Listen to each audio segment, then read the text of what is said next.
ನಮಸ್ಕಾರ. ಆಹಾರ, ಆರೋಗ್ಯ, ಅಧ್ಯಾತ್ಮ ಈ ಸಂಸ್ಕಾರದ ಬೆಳಕಿಗೆ ತಮ್ಮೆಲ್ಲರಿಗೂ ಸ್ವಾಗತ, ಸುಸ್ವಾಗತ. ಇವತ್ತು ನಮ್ಮೊಂದಿಗಿದ್ದಾರೆ ಡಾಕ್ಟರ್ ಮಹೇಶ್ ಕೋರೇಗೋಳ್. ಇವರು ಪ್ರಸೂತಿ ತಜ್ಞರು, ಸ್ತ್ರೀರೋಗ ತಜ್ಞರು, ಜೊತೆಗೆ ಇನ್ಫರ್ಟಿಲಿಟಿ ಅಂದ್ರೆ ಬಂಜೆತನದ ಸುಪ್ರಸಿದ್ಧ ತಜ್ಞರಾಗಿದ್ದಾರೆ. ಇನ್ನೇನು ಏಪ್ರಿಲ್ ಅಲ್ಲಿ ಅವರು president of Bangalore obstetrics and gynaecology ಸೊಸೈಟಿಯ ಪ್ರೆಸಿಡೆಂಟ್ ಆಗಿ ಆಗ್ತಾ ಇದ್ದಾರೆ.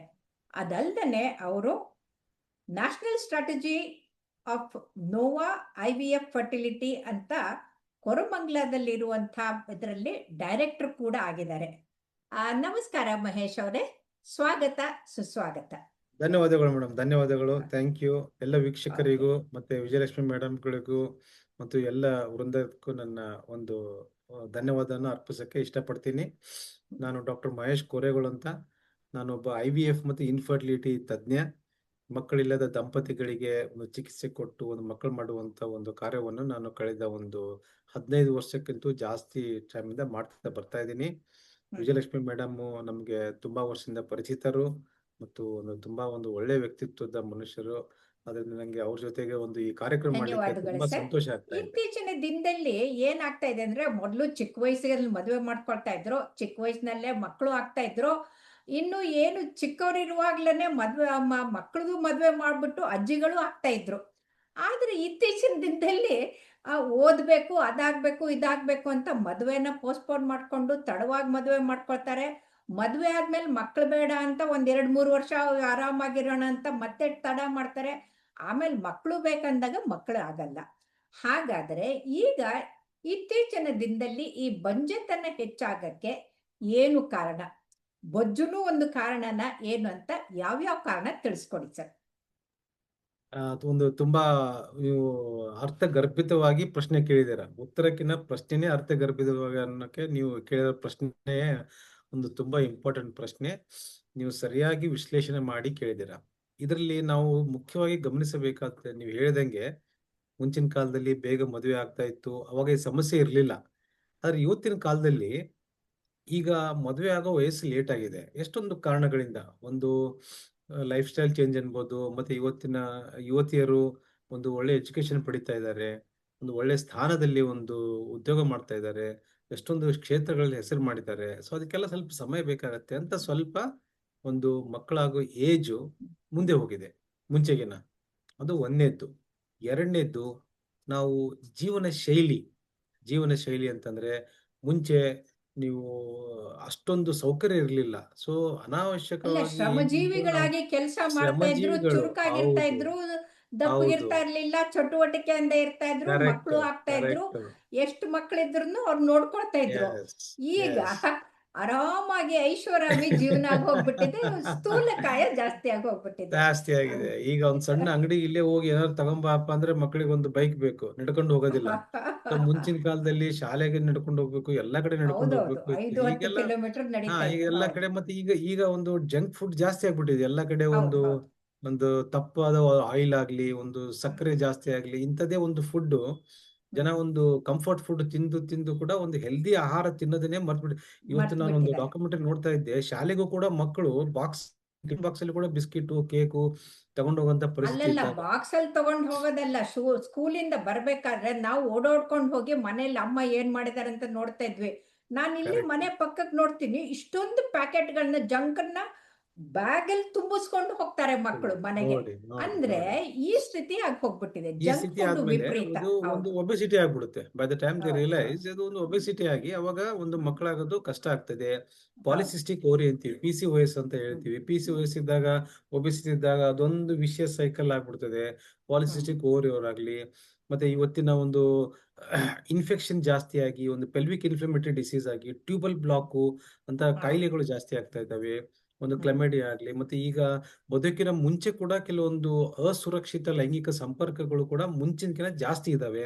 ಅದರಿಂದ ಎಷ್ಟೊಂದು ಜನ ಇನ್ಫೆಕ್ಷನ್ ಆಗಿ, ಪೆಲ್ವಿಕ್ ಇನ್ಫ್ಲಮೇಟರಿ ಡಿಸೀಸ್ ಆಗಿ, ಸೊ ಆ ತರ ಒಂದು STD ಅಂತ ಹೇಳ್ತೀವಿ, ಸೆಕ್ಷುಯಲಿ ಟ್ರಾನ್ಸ್ಮಿಟೆಡ್ ಡಿಸೀಸ್ ಅಂತ ಹೌದು. ಹೇಳ್ತೀವಿ. ಇದೆಲ್ಲ ಆಗಿ ಒಂದು ಅವರಿಗೆ ನಾಳೆ ಮಕ್ಕಳಾಗ್ಲಿಕ್ಕೆ ತೊಂದರೆ ಆಗ್ತದೆ.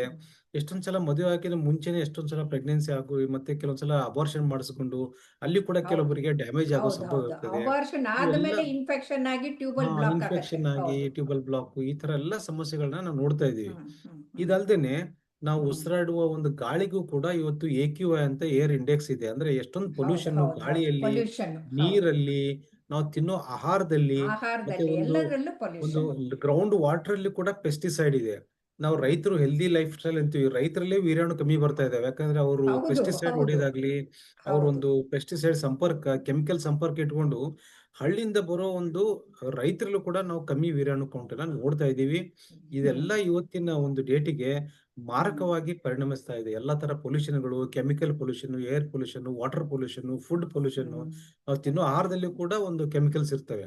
ಆದ್ರಿಂದ ಡಾಕ್ಟ್ರೆ, ಇದೆಲ್ಲ ನೀವು ಜೀವನ ಈಗ ಹಳ್ಳಿ ರೈತರಲ್ಲೂ ಅಂತಂದಾಗ ನನಗೆ ನೆನಪಾಯ್ತು, ಒಂದು ಕಾಲಕ್ಕೆ ಆ, ಮದುವೆ ಆಗಿ ಒಂದ್ 2-3 ವರ್ಷಕ್ಕೆ ಮಕ್ಕಳಾಗದೆ ಇದ್ರೆ, ಓ ಹುಡುಗಿನೇ ಬಂಜೆ ಅಂತಂದು ಹುಡುಗನ್ ಪರೀಕ್ಷೆ ಮಾಡ್ತಾ ಇರ್ಲಿಲ್ಲ, ಇನ್ನೊಂದ್ ಮದುವೆ ಮಾಡಕ್ಕೆ ಪ್ರಯತ್ನ ಮಾಡೋರು. ನಿಜ ಆ ನಿಜ ನಿಜ ಹುಡುಗರಲ್ಲೂ ಗಂಡಸರಲ್ಲೂ ತನ್ನ ಬಂಜೆತನ ಇರ್ಬೋದಲ್ವೇ?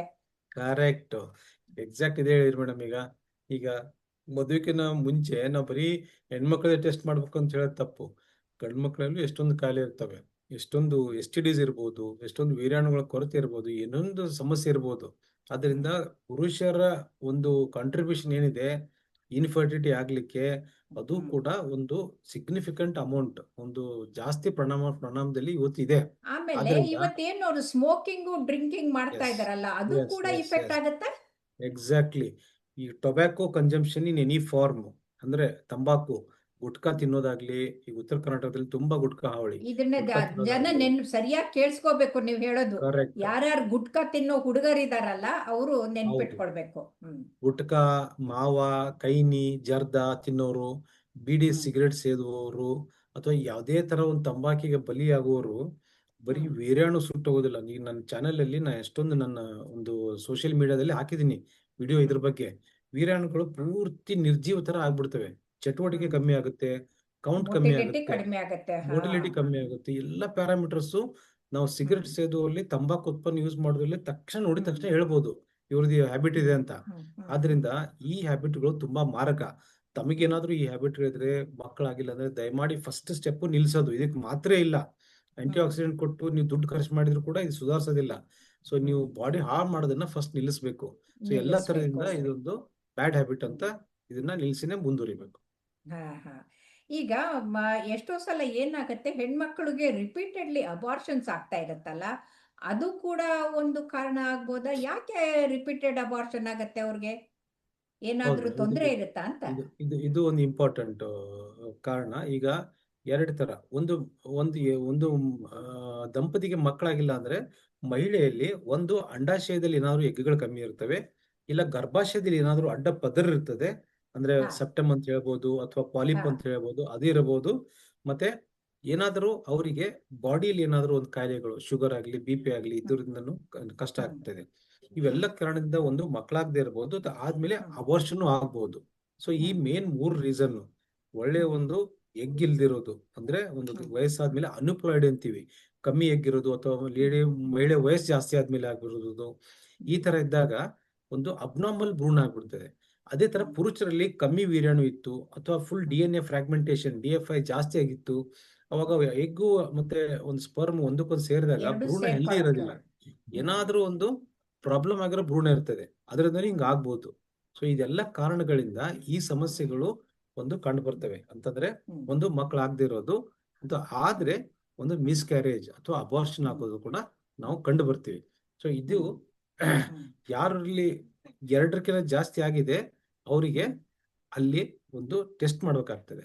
ಏನು ಫಸ್ಟ್ ಕ್ಯಾರಿಯೋಟೈಪಿಂಗ್ ಟೆಸ್ಟ್ ಏನ್ ಮಾಡಬೇಕು ಅಂತ, ಒಂದು ಏನಾದರೂ ಹ್ಮ್, ಜೆನೆಟಿಕಲಿ ನ್ಯೂನತೆ ಇದೆಯಾ, ಹ್ಮ್, ಜೆನೆಟಿಕಲಿ ಪ್ರಾಬ್ಲಮ್ ಇದೆಯಾ ಅಂತ ನೋಡ್ತೀವಿ. ಕೆಲವೊಬ್ಬರಲ್ಲಿ ಏನಾದ್ರು ಕರೆಕ್ಟಬಲ್ ಫ್ಯಾಕ್ಟರ್ಸ್, ಯೂಟ್ರಸ್ ಅಲ್ಲಿ ಏನಾದ್ರು ಹ್ಮ್, ಸೆಪ್ಟಮ್ ಇದ್ರೆ, ಪಾಲಿಪ್ ಇದ್ರೆ ಕಟ್ ಮಾಡಿ ಕ್ಲಿಯರ್ ಮಾಡ್ತೀವಿ. ಸೊ ಹ್ಮ್, ಅದೇನಿದ್ರೆ ನಾವು ಕ್ಲಿಯರ್ ಮಾಡ್ಬೋದು. ಕೆಲವು ಕ್ಲಿಯರಬಲ್ ಫ್ಯಾಕ್ಟರ್ಸ್ ಕ್ಲಿಯರ್ ಮಾಡ್ಬೋದು. ಜೆನೆಟಿಕಲಿ ಹ್ಮ್, ಏನಾದ್ರು ಆನುವಂಶಿಕ ಪ್ರಾಬ್ಲಮ್ ಇದ್ರೆ ಅದನ್ನ ಪ್ರೀ ಇಂಪ್ಲಾಂಟೇಶನ್ ಜೆನೆಟಿಕ್ ಟೆಸ್ಟಿಂಗ್ ಅಂತ ಮಾಡಿ ಕೂಡ ಕಂಡುಹಿಡಿತೀವಿ. ಸೊ ಇದು ಯಾವ ತರ ಬಾಡಿಯಲ್ಲಿ ಇದೆ ಅಥವಾ ಏನಾದ್ರು ಇಮ್ಯುನಾಲಜಿಕಲ್ ರೀಸನ್ ಇದೆಯಾ, ಇದನ್ನ ಒಂದು ವಿಸ್ತೃತವಾಗಿ ನಾವು ಸ್ಟಡಿ ಮಾಡಿಕೊಂಡು ನಾವು ಇವರಲ್ಲಿ ಯಾವ ತರ ನಾವು ಸೊಲ್ಯೂಷನ್ ಕಂಡುಹಿಡಬಹುದು ಅಂತ ನೋಡ್ತೀವಿ. ಪುನಃ ಪುನಃ ಮಿಸ್ಕ್ಯಾರೇಜು, ಅಬಾರ್ಷನ್ನು, ಗರ್ಭಪಾತ ಆಗೋಕ್ಕೆ ಸಮಸ್ಯೆಗೆ ಸಮಾಧಾನ ಇದೆ, ಸೊಲ್ಯೂಷನ್ ಇದೆ. ಅದರಿಂದ ಹೆದರ್ಕೊಂಡು ಕೂಡ ಅವಶ್ಯಕತೆ ಇರೋದಿಲ್ಲ. ಆಮೇಲೆ ಒಂದು ಕಾಲಕ್ಕೆ ಮಕ್ಕಳಾಗದೆ ಇದ್ರೆ ಗಂಡ ಹೆಂಡತಿ ದೇವಸ್ಥಾನಕ್ಕೆ ಹೋಗ್ಬಿಟ್ಟು ಒದ್ದೆ ಬಟ್ಟಲ್ಲಿ ಪ್ರದಕ್ಷಿಣೆ ಹಾಕಿ ಹಾಕಿ ಹಾಕಿ ಬೇಡ್ಕೊಂಡು ಮಕ್ಕಳಾಗ್ತಾರೆ ಅಂತ ಇತ್ತು. ಈಗಲೂ ಕೂಡ ಫಿಲ್ಮ್ ಆಕ್ಟ್ರೆಸ್ಗಳೆಲ್ಲ ಹೋಗಿದ್ದನ್ನ ನಾವು ನೋಡಿದ್ದೀವಿ.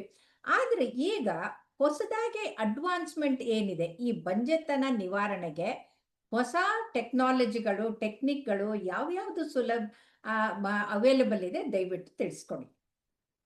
ಈ ಮುಂಚಿನ ಕಾಲದಲ್ಲಿ ನಾವು ಎಷ್ಟೊಂದ್ ಜನ ಇದು ತಮ್ಮ ಭಕ್ತಿಯಿಂದ ದೇವರ ಹತ್ರ ಹೋಗ್ತಾ ಇದ್ದಾರೆ ಮತ್ತೆಲ್ಲ. ಇನ್ನೂವರೆಗೆ ನಾನು ಕೂಡ ಒಂದು ಅಲ್ಲ, ಭಕ್ತ, ಭಕ್ತಿಯಿಂದ ಅದೆಲ್ಲ ಇರೋದೇ ಕರೆಕ್ಟ್. ಬೇರೆ, ಬಟ್ ಇದು ಟ್ರೀಟ್ಮೆಂಟ್ ತರ ಆದ್ರೆ ಅಂತಂದು. ಒಂದು ಲೆವೆಲ್ಗೆ ಅದನ್ನ ನಾವು ಸೈಂಟಿಫಿಕ್ಲಿ ಕೂಡ ನೋಡ್ಬೇಕಾಗ್ತದೆ. ಯಾಕಂದ್ರೆ ಹೌದು. ಕೆಲವೊಬ್ರು ಇದರಿಂದನೇ ಹೋಗಿ ಎಗ್ ಖಾಲಿ ಆಗುವವರೆಗೆ, ಒಂದು ವೀರ್ಯಾಣು ಖಾಲಿ ಆಗುವವರೆಗೆ ಸ್ಟ್ರೆಸ್ ವೇಟ್ ಕಡಿಮೆ ಮಾಡ್ಬಿಡ್ತಾರೆ. ಆಗ್ಬಿಟ್ಟು ಆಗುತ್ತೆ. ಹಾ, ಸೊ ಅದರಿಂದ ಜಾಸ್ತಿ ಹೊತ್ತು ವೇಟ್ ಮಾಡಬಾರ್ದು. ಒಂದು ನಾವು ಕೂಡ ಅದ್ರ ಜೊತೆಗೆ ಸೈಂಟಿಫಿಕ್ಲಿ ಕೂಡ ವೈದ್ಯರ ಸಂದರ್ಶನ ಮಾಡಬೇಕು. ಈಗ ಮುಂಚಿನ ತರ ಇಲ್ಲ. ಈಗ ಎಷ್ಟೊಂದು ಅಡ್ವಾನ್ಸ್ ಟ್ರೀಟ್ಮೆಂಟ್ ಬಂದಿದಾವೆ. ಅಡ್ವಾನ್ಸ್ ಟ್ರೀಟ್ಮೆಂಟ್ ಅಂದ್ರೆ ಈ ನಮ್ಮ ಒಂದು IVF, ಇನ್ಫರ್ಟಿಲಿಟಿ, ಬಂಜೆತನ ನಿವಾರಣೆ ಕ್ಷೇತ್ರದಲ್ಲಿ ಮಕ್ಕಳಾಗದೆ ಇರೋರಿಗೆ ನಾವು ವೀರ್ಯಾಣು ಇಲ್ಲ, ಕೆಲವರಿಗೆ ಅಜೂಸ್ಪರ್ಮಿ ಅಂತೀವಿ, ವೀರ್ಯಾಣು ಇಲ್ಲ ಅಂತಂದ್ರೆ ಮುಂಚಿನ ಕಾಲದಲ್ಲಿ ಬೇರೆಯವ್ರ ವೀರ್ಯಾಣು ತಗೊಂಡೇ ಮಾಡ್ಬೇಕು ಅಂತ ಇತ್ತು. ಇವತ್ತಂಗಿಲ್ಲ. ನಾವು ಅವ್ರದೇ ವೀರ್ಯಾಣು ಏನಾದ್ರು ಬೀಜದಲ್ಲಿ ಸಿಕ್ಕರೆ ಅದನ್ನ ಟೀಸಾ ಅಂತ ಹೇಳ್ತೀವಿ, ಟೆಸ್ಟಿಕ್ಯುಲರ್ ಬಯಾಪ್ಸಿ, ಟೆಸ್ಟಿಕ್ಯುಲರ್ ಆಸ್ಪಿರೇಷನ್. ಅವರ ಬೀಜದಿಂದ ತೆಗೆದು ಅವ್ರದೇ ವೀರ್ಯಾಣುದಿಂದ ಎಷ್ಟೊಂದು ಜನರಿಗೆ ಮಕ್ಕಳು ಮಾಡುವ ಒಂದು ಟೆಕ್ನಾಲಜಿ ಇವತ್ತಿದೆ. ಮತ್ತೆ ಇಕ್ಸಿ ಅಂತ ಇಂಟ್ರಾಸೈಟೋಪ್ಲಾಸ್ಮಿಕ್ ಅಲ್ಲ, ಸ್ಪರ್ಮ್ ನೀವು ಇಂಜೆಕ್ಷನ್. ಹೇಳಿದಾಗ ನೆನಪಾಯ್ತು, ಹಳೆ ಕಾಲದಲ್ಲಿ 40-50 ವರ್ಷದ ಹಿಂದೆ ಯಾರು ವಾರ್ಡ್ ಬಾಯ್ ಯಾರು ಸಿಗ್ತಾರೋ ಅವ್ರನ್ನ ತಗೊಂಡು ಅವ್ರದ್ದು ಸೀಮೆನ್ ತಗೊಂಡು ಇಂಜೆಕ್ಟ್ ಮಾಡ್ಬಿಡೋರು, ಆರ್ಟಿಫಿಷಿಯಲ್ ಇನ್ಸೆಮಿನೇಷನ್. ಸೊ ಅವಾಗ ಈಗ ತಮಾಷೆನು, ಯಾರಾದ್ರೂ ಮಗು ಹುಟ್ಟಿದಾಗ ಓ ಎಲ್ಲ ಅಪ್ಪದಾಗೆ ಇದೆ ಅಂತಂದ್ರೆ ಪಾಪ ಅವರೆಲ್ಲ ಮುಖ ಕಿವಿಚ್ಕೊಳ್ತಾ ಇದ್ರು. ಸೊ ಈಗ ನೀವು ಅದನ್ನ ದೂರ ಮಾಡ್ತಾ ಇದ್ರಿ, ಅವ್ರದೇ ಟೆಸ್ಟಿಕಲ್ಸ್ ಇಂದ ತಗೊಂಡು ನೀವು ಇಂಜೆಕ್ಟ್ ಮಾಡ್ತಾ ಇದ್ರಿ. ಈ ತರ ಒಳ್ಳೇದು. ಒಂದು ವೀರ್ಯಾಣು ಕಮ್ಮಿ ಇರೋ ಪುರುಷರಲ್ಲಿ ಇದೊಂದು ವರದಾನ ಅಂತ ಹೇಳ್ಬೋದು. ಮತ್ತೆ ಕೆಲವೊಬ್ಬರು ತುಂಬಾ ಕಮ್ಮಿ ವೀರ್ಯಾಣು ಇರ್ತವೆ, ಅಲ್ಲೊಂದು ಇಲ್ಲೊಂದು ವೀರ್ಯಾಣು ಕಂಡು ಬರ್ತವೆ. ಅದು ಕೂಡ ಒಂದೊಂದೇ ವೀರ್ಯಾಣು ಹಿಡಿದು ಇಕ್ಸಿ ಅಂತ ಮಾಡ್ತೀವಿ. ಅವು ತಾವೇ ಹೋಗಿ ಎಗ್ಗೆ ಮೀಟ್ ಆಗುವಷ್ಟು ಶಕ್ತಿ ಮತ್ತೆ ನಂಬರ್ ಇರೋದಿಲ್ಲ. ಆದ್ರಿಂದ ನಾವು ಒಂದೊಂದೇ ವೀರ್ಯಾಣು ಹುಡುಕಿ ಅದನ್ನ ಎಗ್ಗಲ್ಲಿ ಚುಚ್ಚಿ ಒಂದು ಭ್ರೂಣ ಮಾಡಿ ಹಾಕ್ತಿವಿ. ಇಕ್ಸಿ ವಿಧಾನ, ಇಂಟ್ರೋಸೈಟೋಪ್ಲಾಸ್ಮಿಕ್ ಸ್ಪರ್ಮ್ ವಿಧಾನ. ಮತ್ತೆ ಕೆಲವರು ಜೆನೆಟಿಕ್ ಕಾಯಿಲೆ ಇದ್ರೆ ಭ್ರೂಣ ರೆಡಿ ಆದ್ಮೇಲೆ ಅದೊಂದು ಪೀಸ್ ತೆಗೆದು ಬಯಾಪ್ಸಿ ಅಂತ ಮಾಡ್ತೀವಿ. ಭ್ರೂಣದ ಬಯಾಪ್ಸಿ, ಭ್ರೂಣದ ಪೀಸು, ಅದನ್ನ ಎಂಬ್ರಿಯೋ ಬಯಾಪ್ಸಿ ಅಂತ ಮಾಡ್ತೀವಿ. ಎಂಬ್ರಿಯೋ ಬಯಾಪ್ಸಿ ಮಾಡಿ ಏನಾದ್ರು ಜೆನೆಟಿಕ್ ಅಬ್ನಾರ್ಮಿಟಿ ಇದೆಯಾ, ಇವರಲ್ಲಿ ಡೌನ್ ಸಿಂಡ್ರೋಮ್, ಬುದ್ಧಿಮಾಂದ್ಯ ಮಗು ಇದೆಯಾ, ಇವರಿಗೆ ಬೇರೆ ಏನಾದ್ರು ಜೆನೆಟಿಕ್ ಕಾಯಿಲೆ ಅವರಲ್ಲಿ ಇದೆಯಾ. ಹಾರ್ಟ್ ಟ್ರಬಲ್, ಎವಿ ಕೆನಾಲ್ ಡಿಫೆಕ್ಟ್ ಇರುತ್ತೆ, ಮತ್ತೆ ಇದನ್ನು ಬರುತ್ತೆ. ಕರೆಕ್ಟ್. ಸೊ ಜೆನೆಟಿಕಲಿ ಕೆಲವೊಬ್ರು ಈ ಡಿಸೀಸ್ಗೆ ಪ್ರಿಡಿಸ್ಪೋಸ್ಡ್ ಇರ್ತಾರೆ ಕುಟುಂಬದಲ್ಲಿ. ಕೆಲವರಿಗಂತೂ ನಾವು ಥೆಲಸೀಮಿಯಾ, ಹೆಮೋಫಿಲಿಯಾ ಇದೆಯಾ ಅಂತಾನು ಕೂಡ ನಾವು ಸ್ಕ್ರೀನ್ ಮಾಡಿ ಆರೋಗ್ಯವಂತ ಮಗುವನ್ನ ಹಾಕುವ ಒಂದು ವಿಧಾನ ಕೂಡ ಇವತ್ತಿದೆ. ಮುಂಚೆ ಒಂದು ಹೆಮೋಫಿಲಿಯಾ ಇದೆ ಮನೆಯಲ್ಲಿ, ಒಂದು ಥೆಲಸೀಮಿಯಾ ಇದೆ ಅಥವಾ ರೆಟಿನೋಬ್ಲಾಸ್ಟೋಮಾ ಯಾವುದೋ ಒಂದು ರೋಗ ಇದ್ರೆ ನಮ್ಮ ಮುಂದಿನ ಜನರೇಷನ್ ರೋಗಗ್ರಸ್ತವಾಗಿರ್ಬೇಕು ಅಂತ ಇತ್ತು. ಈಗ ಅಂತ ಪಾಪ ಮದುವೆ ಮಾಡೋದು ಕಷ್ಟ ಆಗಿರೋದು, ಬದುಕೋದು ಕಷ್ಟ ಆಗಿರೋದು. ಈಗ ಎಷ್ಟೊಂದ್ ಜನರಿಗೆ ನಾವು ಅದನ್ನ ಡಿಸೀಸ್ ಇಲ್ಲದೆ ಇರಂಗೆ ಮಗು ಮಾಡುವ ಒಂದು ವ್ಯವಸ್ಥೆಯನ್ನ ಮಾಡ್ತಾ ಇದೀವಿ. ಅದೊಂದು ಆಧುನಿಕ ಟೆಕ್ನಾಲಜಿ ಅಂತ ಹೇಳ್ಬೋದು. ಅದ್ರ ಜೊತೆಗೆ ಇವತ್ತು 3D ಅಲ್ಟ್ರಾಸೌಂಡ್ ಎಲ್ಲ ಸಣ್ಣ ಸಣ್ಣ ಒಂದು ಡಿಫೆಕ್ಟ್ ಇದ್ರೂ ಕಂಡು ಹಿಡಿತದೆ. ಹಿಸ್ಟ್ರೋಸ್ಕೋಪಿ ಅಂತ ಚಿಕ್ಕ ಚಿಕ್ಕ ಇನ್ಸ್ಟ್ರೂಮೆಂಟ್ ಇಂದ ಒಳಗಡೆ ಏನಾದ್ರೂ ಗರ್ಭಾಶಯದಲ್ಲಿ ಸಣ್ಣ ಪುಟ್ಟ ಡಿಫೆಕ್ಟ್ಸ್ ಇದ್ರೆ ಅದನ್ನು ಕ್ಲಿಯರ್ ಮಾಡ್ತೀವಿ. ಈ ತರ ಎಷ್ಟೊಂದು ಆಧುನಿಕ ಚಿಕಿತ್ಸೆಗಳು ಬರೀ ಬಂಜೆತನಕ್ಕೆ ಮಾತ್ರವೇ ಅಲ್ಲ, ಅಬ್ನಾರ್ಮಲ್ ಮಗು ಹುಟ್ಟೋದನ್ನ ತಡಿತಾ ಇದೆ. ಅಥವಾ ಈಗ ಎಷ್ಟೊಂದು ಮಕ್ಕಳು ಆಗದೆ ವೀರ್ಯಾಣು ಇಲ್ವೇ ಇಲ್ಲ, ನಾವು ಇನ್ನೊಂದ್ಸಲ ಬೇರೆ ವೀರ್ಯಾಣು ತಗೋಬೇಕು ಅನ್ನೋರ್ದು ಕೂಡ ಅದು ಸಮಸ್ಯೆ ಬಗೆಹರಿಸ್ತಾ ಇದೀವಿ. ಆಮೇಲೆ ಎಷ್ಟೊಂದ್ ಜನಕ್ಕೆ ಕಮ್ಮಿ ಎಗ್ಗಿದ್ರು ಕೂಡ ತೆಗೆದು ಅದನ್ನೇ ಚೆನ್ನಾಗಿ ನಾವು ಇಕ್ಸಿ ಮಾಡಿ ಮಗು ಮಾಡ್ತಾ ಇದೀವಿ. ಲೆಸ್ ಎಗ್ಸ್, ಈ 35 ವರ್ಷ 40 ವರ್ಷ ಆದವ್ರಿಗೂ ಕೂಡ ಅವ್ರದೇ ಎಗ್ಗಿಂದ ಮಗು ಮಾಡಿಕೊಡ್ತೀವಿ. ಆ ತರ ಒಂದು ಡೆಲಿಕೇಟ್ ಮೆಕ್ಯಾನಿಸಮ್ಸ್ ಕೂಡ ಇವತ್ತು ಆವಿಷ್ಕಾರ ಆಗಿದಾವೆ. ಮತ್ತೆ ಜನ ಅದನ್ನ ಉಪಯೋಗ ಪಡ್ಕೊಳ್ತಾ ಇದ್ದಾರೆ. ತುಂಬಾ ತುಂಬಾ ಸಂತೋಷ. ಇಷ್ಟೊಂದು ವಿವರವಾಗಿ ಎಷ್ಟು ಅಡ್ವಾನ್ಸ್ಮೆಂಟ್ ಇದೆ, ಹಾಗಾಗಿ ಭಯ ಪಡಬೇಕಾಗಿಲ್ಲ ಅಂತ ತಿಳಿಸ್ಕೊಟ್ರಿ. ಧನ್ಯವಾದಗಳು. ನಮಸ್ಕಾರ. ಧನ್ಯವಾದಗಳು ಮೇಡಮ್. ನಿಮಗೂ ಧನ್ಯವಾದಗಳು.